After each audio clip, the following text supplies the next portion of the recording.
In this video, we'll be going over how to create an employee in the time clock and also how to set one as inactive as well. First thing we're going to want to do is make sure we're on the admin tab and on the home page. Then we're going to go down to current employee and we're going to say add employee. Then from here, we're going to go ahead and fill this out. So let's go ahead and fill in the first name,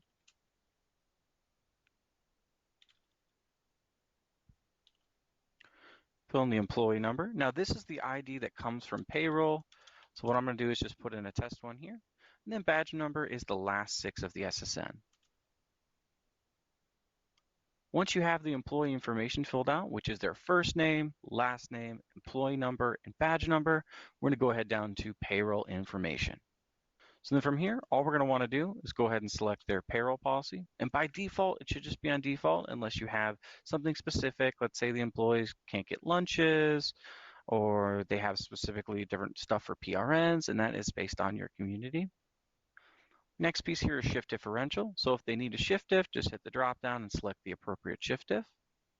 Holiday list, by default, this is already going to be set on the default list. But again, if your community does have one separate for, let's say, a manager, then you can go ahead and hit the drop down and select the one you need. After that, we're going to go ahead here and go down to employee defaults. And then from here, this is what we call labor levels. That's what we can use to go ahead and assign their job, their department, their location. And these are going to change based on the community as well. But all we're going to want to do is hit change labor level. Go ahead and hit the drop down. You can also search as well and hit filter to search this list. Select what you need. So I'm just going to say cook.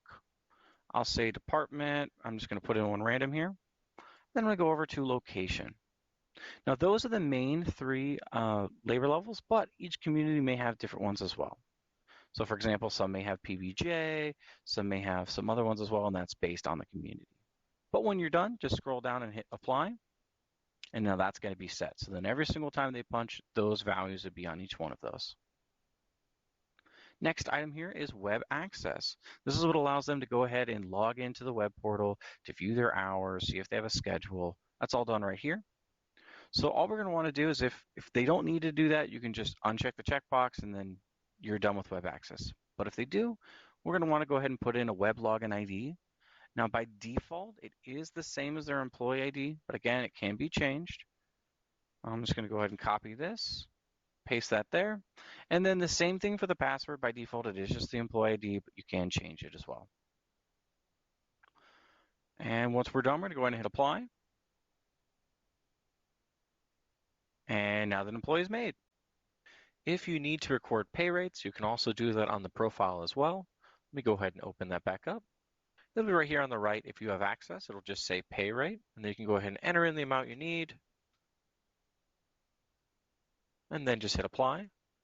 Now take note, this is only for reporting purposes, and it does not do anything in regards to payroll. Last but not least is employee groups.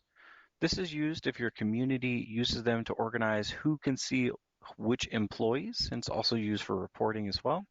So right here we can see the employee groups. We have a couple here as an example, but if we want to go ahead and add that employee to it, all we're going to want to do is go reopen that account, scroll down to this new section now that they've been created called employee group. We can just hit edit, assign them to a group just by clicking on it.